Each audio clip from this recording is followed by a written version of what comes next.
어머니 교회가 2021년도 하반기가 시작돼서 너무 기쁘고 또 여러분들 이렇게 뵙게 돼서 너무 기쁩니다. 그래서 오늘 사실은 뭐 여러분들 아시는지 모르지만은 이 어머니 기도의 말씀처럼 부담되는 게 없어요. 정말 부담됩니다. 그래서 그래도 지금은 조금 사정이 낮아가지고 제가 봄학기에 처음 하고 가을학기에 처음을 제가 하지만은 예전에 처음 시작할 때는 처음과 끝을 나한테 다 맡겼어요. 그래서 1년에 4번씩 그렇게 어머니 기도의 말씀을 전했거든요. 그러니까 이게 어떤 주제가 있단 말이죠. 어머니와 자녀, 자녀 어머니. 그러니까 그거를 1년에 4번씩 하다 보니까 상당히 어려운 거예요. 그래서 이번 이 하반기도 9월 첫 번째 이 어머니 기도의 말씀을 전하는 것은 큰 영광이지만은 동시에 큰 부담도 되었다. 이것을 솔직히 말씀드립니다. 그래서 오늘 첫 시간은 이제 기도원을 제가 살펴보겠는데 뜻은 뭐냐면 우리 자녀를 기도원 같은 자녀로 키우자, 이런 뜻이 거기에 담겨져 있습니다. 이 이스라엘이 이제 주전 1250년경에 이 요단강을 건너서 가나안 땅에 들어가지 않습니까? 그래서 이제 이스라엘이 다른 나라들처럼 왕정 국가를 세우지 못합니다. 왜냐하면 안 하죠, 세우지. 왜냐, 하나님이 왕이시니까 하나님이 왕으로 모시고 이제 어려운 일이 생길 때 그때 하나님께서 사사를 세워서 그 어려운 일을 해결하는 이런 사사 시대로 이같이 한 200년, 250년 이렇게 지냈습니다. 근데 이제 제가 수요일날 성경 공부 때도 말씀드리지만은 이 여호수아, 사사기, 사무엘상하, 열왕기상하 이렇게 6권의 특징은 뭐냐면은 우리가 하나님 말씀대로 순종하며 살면은 우리가 복을 받고 또 하나님 말씀에 불순종하면 하나님이 우리를 심판하십니다. 그래서 우리가 하나님 앞에 심판받았을 때 죄를 깨닫고 회개하면은 하나님이 다시 우리를 회복시켜 주세요. 그래서 정상으로 원위치로 만드시죠. 그래서 그런 사이클, 하나님의 축복 속에 살다가 교만해서 우상을 섬기면 하나님 심판하시고, 그리고 어려움에 처해서 우리가 부르짖으면은 하나님이 우리의 기도를 들어주시고 다시 우리를 원상으로 회복시키는 이런 원과 같은 사이클이 여호수아, 사사기, 사무엘상하, 열왕기상하의 이 사이클이 뱅뱅뱅뱅뱅뱅 돌아가면서 나오고 있어요. 근데 지금 이제 사사기 6장도 마찬가지로 이스라엘 백성들이 하나님을 떠나서 우상을 숭배합니다. 그러니까 하나님께서 심판하신 거예요. 그 심판의 내용이 뭐냐면은 바로 이 미디안이라고 하는 이 광야에 사는 도적떼들이죠. 미디안을 통해서 이스라엘을 심판하시는데 어떤 심판이냐면 이스라엘이 봄에 씨를 뿌리고 뭐 여름 농사 짓고 가을에 추수를 거둘 때가 되면은 미디안이 벌떼같이 날라 들어가지고 이스라엘의 추수물을 다 뺏어가는 거예요. 그런데 여러분 아시다시피 사람이 언제 허탈하냐면은 여러분과 제가 많은 노력을 했잖아요. 그래가지고 어떤 결실을 우리가 보면서 추수의 기쁨을 누려야 되는데 그 추수물을 다 도둑맞는다든가 남이 다 빼앗아 간다든가 이러면 사람이 허탈해져요. 보통 허탈해지는 게 아닙니다. 제가 이제 미국서 목회할 때인데 그때만 해도 1980년대만 해도 미국의 땅들이 지금은 거기 다 주택가로 변했지만 그 땅들이 다 거저 거의 빌릴 수 있는 땅들이에요. 근데 이제 한국에서 농사를 짓기 위해서 오신 분이 있어요. 많은 돈을 가지고. 근데 이분이 이제 뭘 했냐면은 호박 비스름한 건데 그 껍데기를 이렇게 깎아가지고 그 껍데기를 이렇게 어떤 액체에 재워가지고 그걸 일본에다가 수출하면은 1980년대만 하더라도 일본 사람들이 그걸 그렇게 좋아했대요. 근데 그 정확하게 모르겠는데 근데 이분이 이제 저희 교회 다니면서 샌 베르나디노라는 거는 그 LA에서 한 1시간 떨어진 곳에 농토를 갖다가 리즈 빌려가지고 농사를 졌어요. 농사 져가지고 정말로 캘리포니아 날씨가 덥고 그러니까 금세 자랍니다. 이분이 이제 한국에서 가져온 이 껍데기를 까는 기계를 가지고 껍질을 까는데, 이 한국에서 만든 기계가 이게 미국서 나온 이 호박 비슷한 것을 그 일정한 두께대로 까야 되는데 그 자르지 못하는 거예요. 기계가 그걸 못 감당해요. 두껍게밖에 안 되는 거죠. 두껍게 되면 이게 상품성의 가치가 떨어집니다. 그래갖고 첫 번째는 실패했어요. 그래서 이분이 그 다음에는 좀 더 센 좋은 기계를 갖다가 한국서 또 만들어 가지고 들어왔어요. 들어와서 두 번째 씨를 뿌려갖고 농사를 졌는데, 이번에는 너무 비가 많이 오는 거예요. 비가 많이 와가지고 이게 다 호박이라는 게 물컹물컹하게 된 겁니다. 두 번째도 실패했어요. 이같이 이 사람이 첫 번 실패하고 두 번 실패하니까 제가 섬기는 교회 이 밑바닥에 그냥 주저앉아서 울더라고요. 막 울어요. 그래서 제가 그거 보고, 야, 저 사람 저렇게 수고했는데 아무 결실도 없이 전부 다 돈만 날렸으니까 저렇게 슬피 우는구나 하는 걸 갖다가 제가 옆에서 느꼈습니다. 여러분들 열심히 여러분들이 땀 흘려 수고했는데 결실이 아무것도 없다. 또 결실을 누가 다 뺏어간다. 그럼 너무 허탈한 거예요. 근데 이스라엘이 그러기를 7년 동안 미디안이 다 뺏어갔어요. 그래 이스라엘 사람들이 얼마나 허탈하겠어요. 정말 허탈하죠. 그러니까 그때서야 이스라엘이 죄를 깨닫고 회개합니다. 하나님, 우리가 우상 숭배한 거 잘못됐습니다. 그래서 회개에 기도하니까 하나님께서 그 기도를 들어주시고, 아까 제가 그랬죠? 우리가 축복성에 살다가 하나님을 떠나서 우상 숭배하면 하나님이 심판하시고, 우리가 어려운 가운데 처했을 때 우리가 회개 기도하면은 하나님 우리의 기도를 들어주시고 우리를 회복시켜 주신다. 요 사이클이 돌아간다고 제가 얘기했어요. 그래가지고 하나님께서 이제 그 기도를 들어주시고 누구를 보내시냐면은 바로 이 기드온이라는 사람을 이제 부릅니다.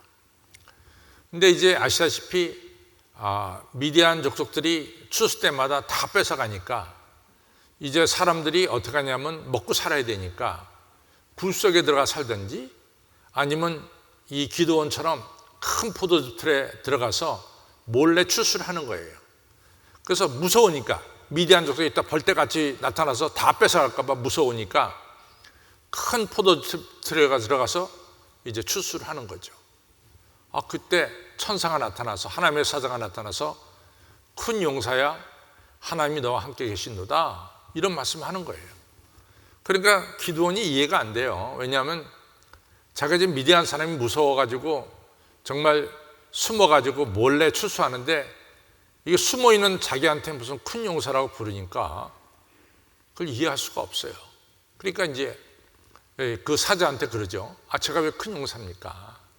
지금 보면 모릅니까? 내가 지금 미디안이 무서워가지고 숨어가지고 얼마라도 내가 추수하려고 이렇게 숨어서 추수하는 이 겁쟁이 나를 갖다가 어떻게 큰 용사라고 부르십니까? 이랬단 말이죠. 근데 천사는 한마디도 이같이 더 이상 얘기하지 않고 뭐라고 말하냐면, 네가 미디안 사람 치기를 한 사람 치듯 칠 것이다. 너를 통해서 미디안을 물리치고 이스라엘 구원할 것이다. 이렇게 얘기를 하는 거예요. 그러니까 기드온이 하도 어이가 없어서, 좀 보십시오. 우리 집은 므낫세 지파 중에서 가장 작은 집인 아비에셀이라고 하는 작은 집입니다. 제일 우리 집이 작아요. 그런데 아비에셀이라는 우리 아버지 밑에 자식들이 많은데 그 중에 제가 막내입니다. 제일 작은 자입니다. 근데 왜 자꾸만 저한테 큰 용사라고 말씀하십니까? 근데 천사는 한마디도 이같이 그에 대해서 변명하지 아니하시고, 큰 용사야, 하나님이 너와 함께 하시도다. 네가 미디안 사람 치기를 한 사람 치듯 할 것이다. 계속해서 그러는 거예요. 그러니까 기드온이 정말 그렇게 나한테 말씀하신 분이 하나님의 사자라면은 그 증표를 좀 보여주십시오. 제가 제단에다가 제물을 놓을 테니까 제물을 받으시든지 하여튼 하나님의 사자라는 것을 좀 보여주십시오. 그래가지고 이제 제물을 갖다가 놨더니 하나님의 사자가 지팡이로 딱 대니까 그 제물이 불로 다 연락이 됐습니다. 그래서 말씀하신 분이 하나님의 사자임을 증명한 거죠. 요즘 이 기드온의 여기서 보면 알다시피 기드온은 자기가 이 부족하고 약하다고 하는 사실을 알았어요. 저는 내가 부족하고 내가 약하다 이런 것을 발견하는 것처럼 중요한 게 없다고 생각해요. 왜 그러냐면은 우리들은 여러분과 저는 글쎄 형제가 5명 이상 있는 분 한번 손 들어봐요. 지금 형제가 5명 있는 이상.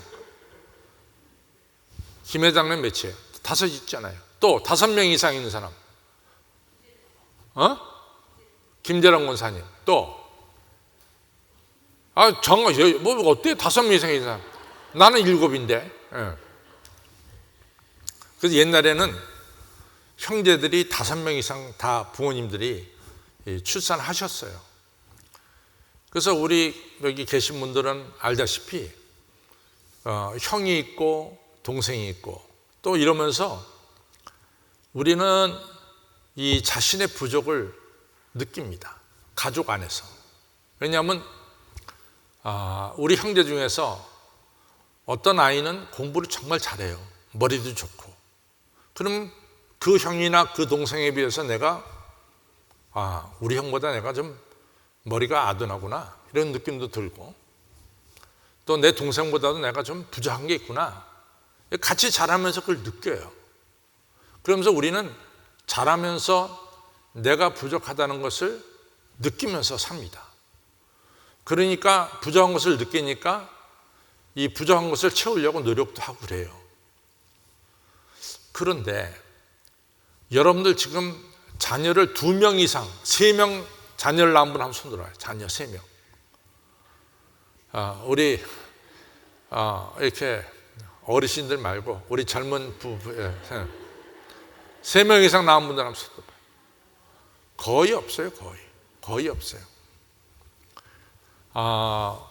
그래서 이제 내가 이렇게 보니까 전부 다 뭐 하나 키우는 분도 있고 2 키우는 분도 있고 그래요.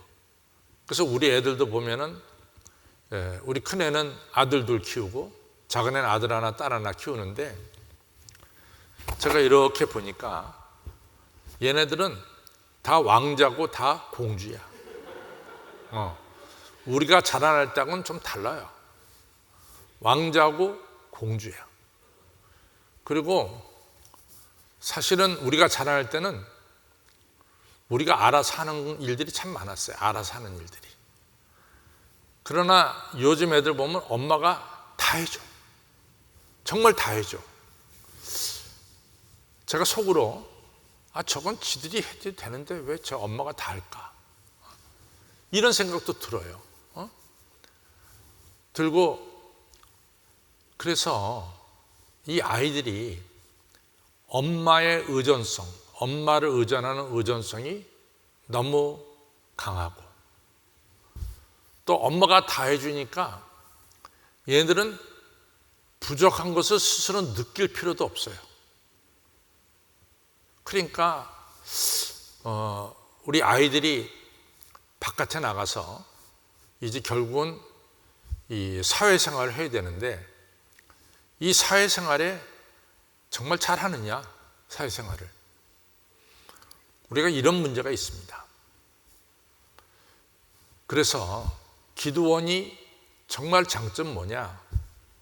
자기의 부족을 깨달았어요. 자기의 모자람을 깨달았습니다. 그러니까 천사한테 정말 하나님 보내셨습니까?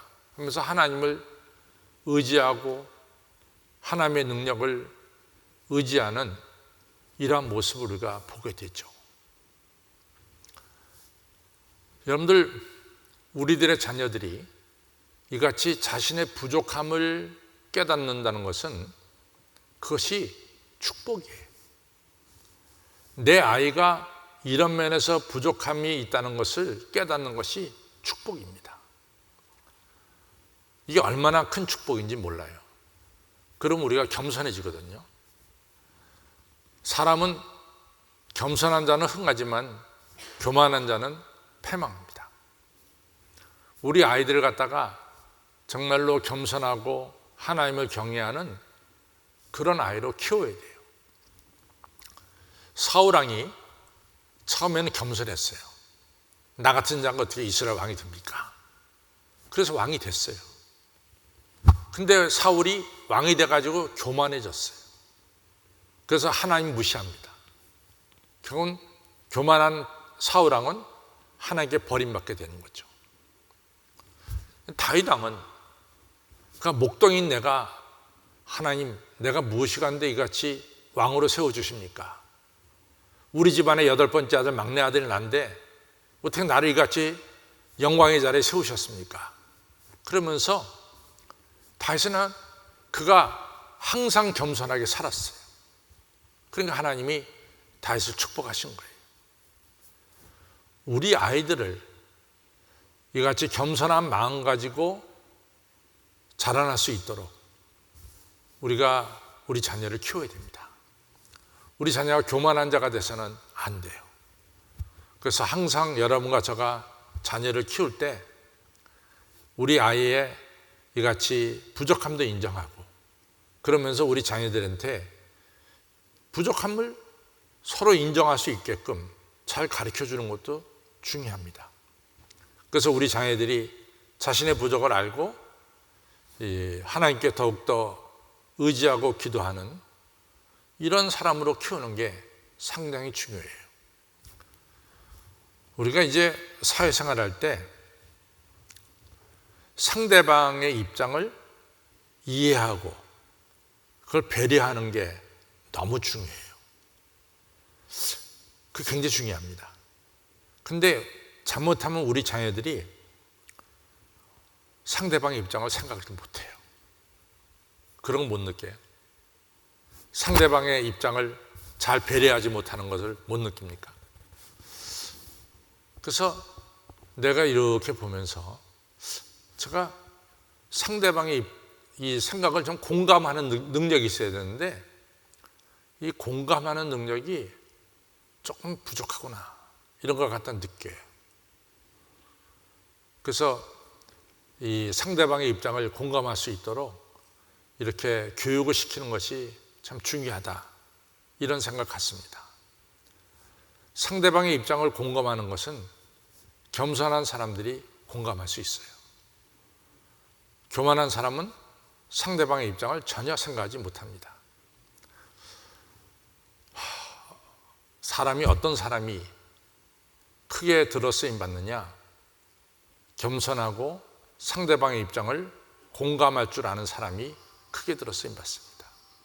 그래서 기드온이 이같이 큰 사람이 된 것은 겸손하고 상대방의 입장을 공감하는 사람이었어요.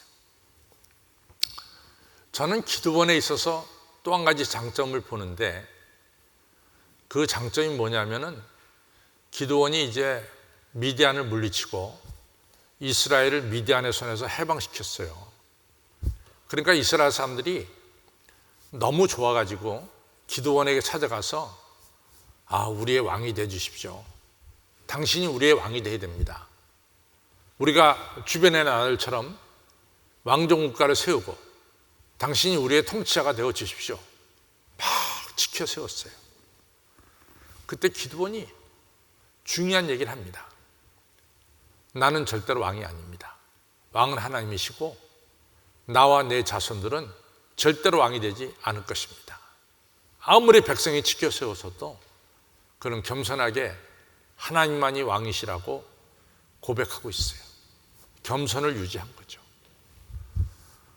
우리들의 자녀들이 기드온처럼 자기 부족을 깨닫는 것은 너무 축복이에요. 부족을 깨달을 때 하나님 의지하고 하나님 의지할 때 우리 하나님은 우리의 모자람을 채워주신다 그 말이에요. 그러니까 부족을 깨닫는 것은 전혀 잘못된 게 없어요. 여러분과 저도 마찬가지예요. 나의 부족을 깨닫는 것은 축복이에요.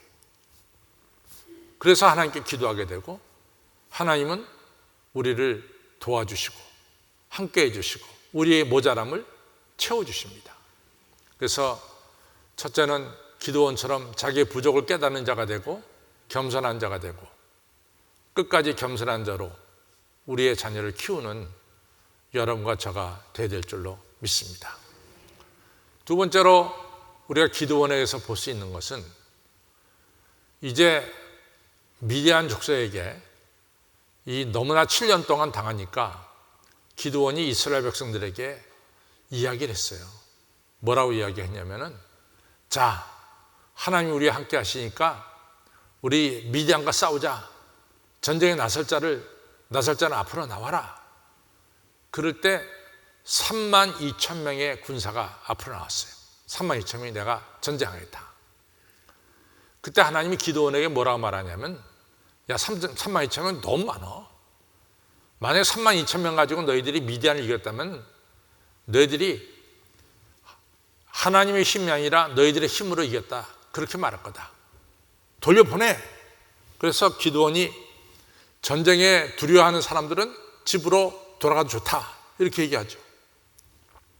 그 32,000명 중에서 22,000명이 돌아갔어요. 그래서 10,000명만 남았어요. 근데 하나님이 기드온에게 10,000명도 많아. 돌려보내. 그래가지고 어떻게 돌려보내느냐.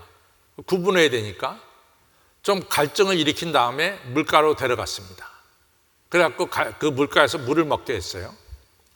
근데 갈증이 심하니까 그냥 10,000명의 군사들이 어떤 사람은 그냥 물가에 가서 물속에 들어가가지고 머리를 갖다가 물속에 넣고 물을 마시는 이런 사람들이 있는가 하면은 물가에 들어가서 두 손으로 이렇게 물을 떠가지고 물을 마시는 분들도 있었어요.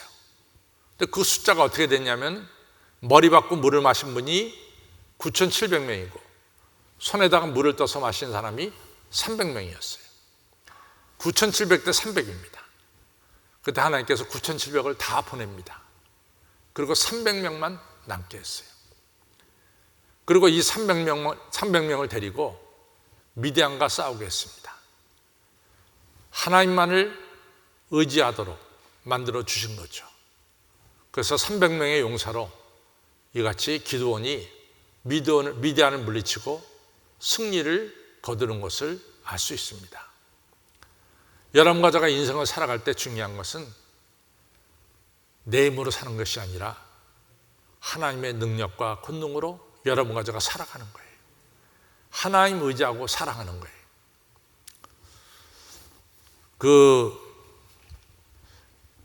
이같이 이제 여러분과 저가 이제 나이가 들면은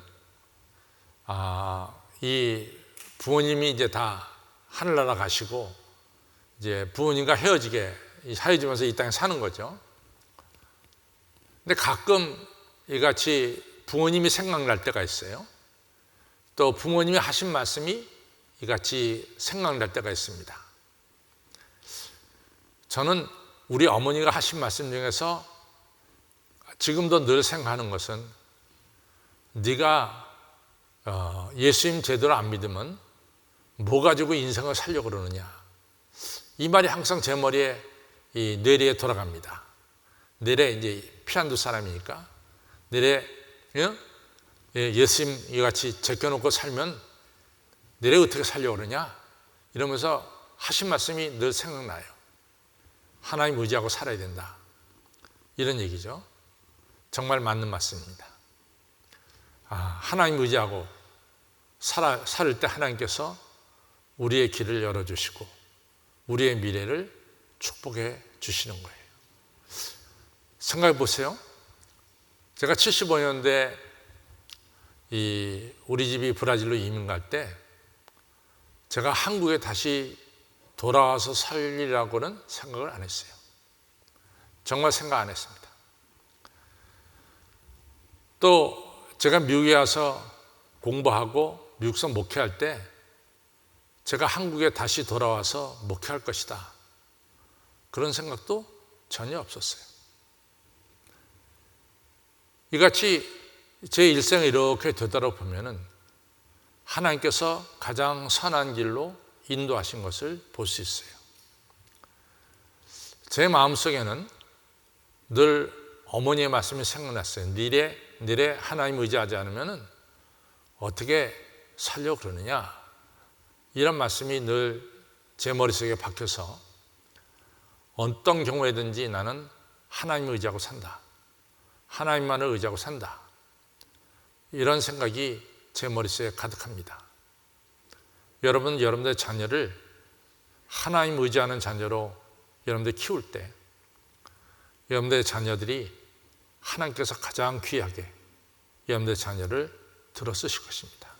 꼭 하나님 의지하는 자녀로 키우시기 바랍니다. 제가 늘 하는 얘기지만은 참 우리가 학교 다닐 때 이 수학 잘하려고 애쓰고 영어 잘하려고 애쓰고 이런 거 애썼어요. 근데 사실은 우리가 일상생활하면서 그것보다 더 중요한 게 우리가 이 하나님 안에서 하나님 주시는 성품을 가지고 사는 것처럼 더 중요한 게 없어요. 여러분들의 자녀들이 영어 단어 하나 더 많이 아는 것보다 더 중요한 것은 여러분들이 예수님의 성품을 닮아가는 이런 자녀로 키우는 것이 더 중요하다는 것을 꼭 기억하시기를 바랍니다. 저는 기드온을 보면서 기드온의 또 하나의 장점이 있습니다. 기드온의 첫 번째는 겸손한 사람이었고, 두 번째는 하나님만을 의지하는 사람이었고, 기드온의 세 번째 장점은 참 마음이 넓은 사람이었어요. 어떤 면에서 그러냐, 우리가 이제 성경을 보면은 좀 이렇게 큰 눈으로 보게 되면은 이 출애굽의 40년 동안은 광야에서 40년 동안은 모세의 지도력 속에 살았어요. 모세는 레위 지파입니다.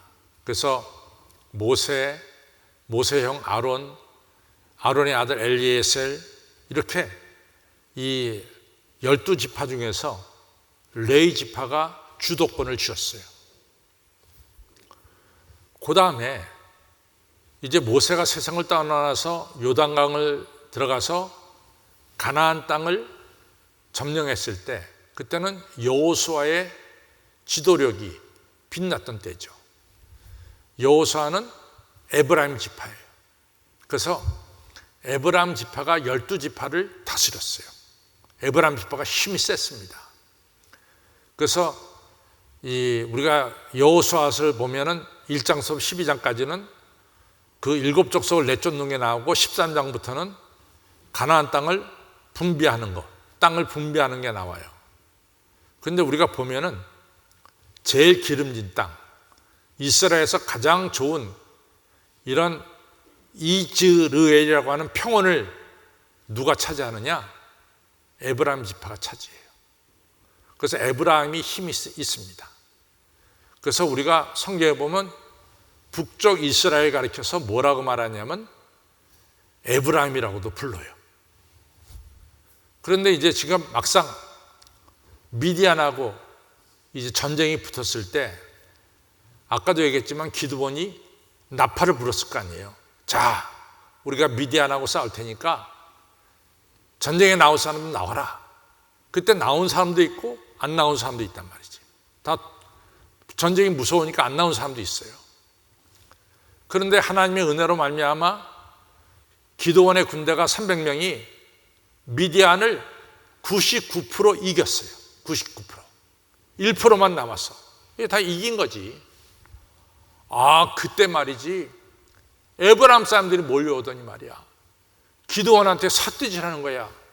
야, 너는 전쟁을 하면서 왜 우리는 빼놓고 불렀냐? 너희들끼리 했냐? 이렇게 따질 거야. 근데 이건 정말로 다 엉터리죠. 사실이 아니지. 기드온이 전쟁하자고 나팔 불었을 때 이 에브라임 지파는 싹 빠져버렸어요. 전쟁에 나가서 죽을까 봐. 그런데 막상 전쟁이 99% 승리가 되니까 자기들이 이 승리의 잔치에 소외되면 안 되잖아. 그러니까 그 당시에 이 사람들이 세력을 가지고 있으니까 그 세력을 가지고 기드온한테 와서 막 그런 거예요. 어떻게 우리를 빼놓고 전쟁하느냐. 그때 기드온이 얼마든지 아니 내가 나팔 불 때 다 어딜 갔습니까? 나팔 불 때 다 안 나오지 않았습니까 말이야. 그러나서 지금 전쟁 다 끝나서 승리 거둘 때인데니까 지금에 와서 왜 우리를 안 불렀습니까? 이런 식으로 말하면 되겠습니까 말이야. 이렇게 얘기할 수 있었어요. 근데 기드온은 그렇게 얘기하지 않고, 저 같으면 그렇게 얘기할 텐데 기드온은 그렇게 얘기하지 않고 말이죠. 이 에브라임의 막판에 끼어들어서 그 미디안 족속의 오렙이라고 하는 그 지도자 2명이 죽였거든요.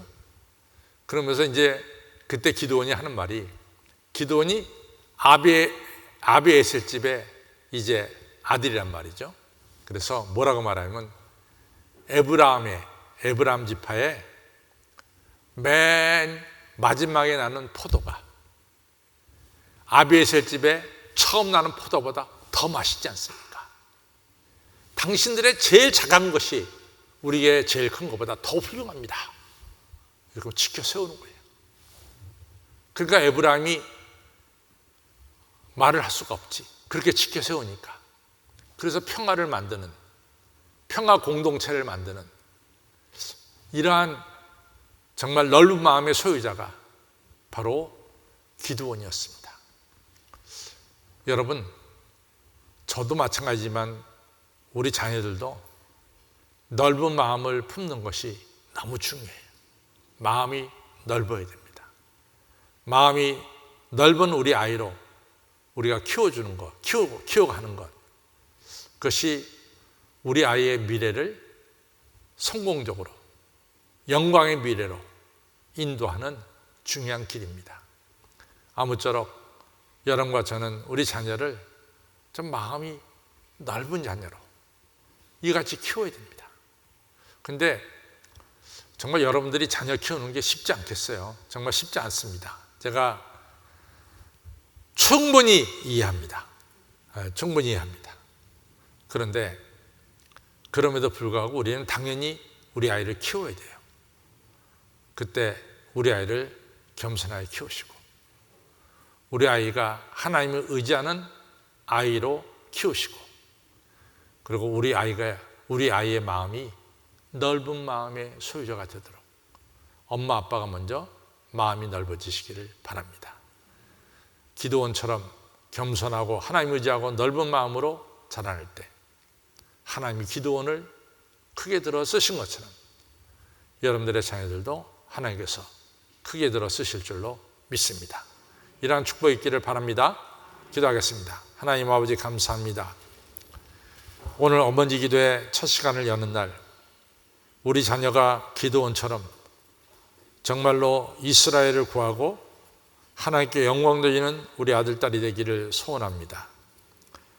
하나님, 우리 자녀가 겸손한 자녀가 되기를 원하고 우리 자녀가 하나님을 의지하는 자가 되기를 원하고 우리의 자녀가 마음이 넓어지기를 간절히 소원합니다.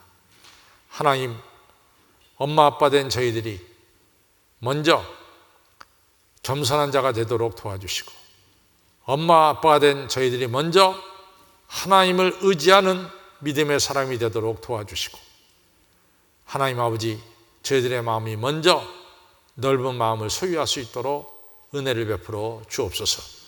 그래서 우리 자녀들도 겸손하고 하나님 의지하고 넓은 마음의 소유자로 잘 자라나서 하나님께서 들어 쓰는 하나님의 귀한 아들, 딸이 되도록 축복하여 주시옵고 앞으로 2021년도 하반기 어머니 기도에 매 시간마다 성령 충만, 은혜 충만케 하여 주시고 어머니들이 와서 은혜 받고 기도하고 어머니의 기도가 하나님 전에 상달되고 땅에 열매가 맺혀져서 우리 자녀들이 정말로 믿음의 자녀로 하나님 들어서는 귀한 자녀로 잘 자라날 수 있도록 축복하여 주옵소서.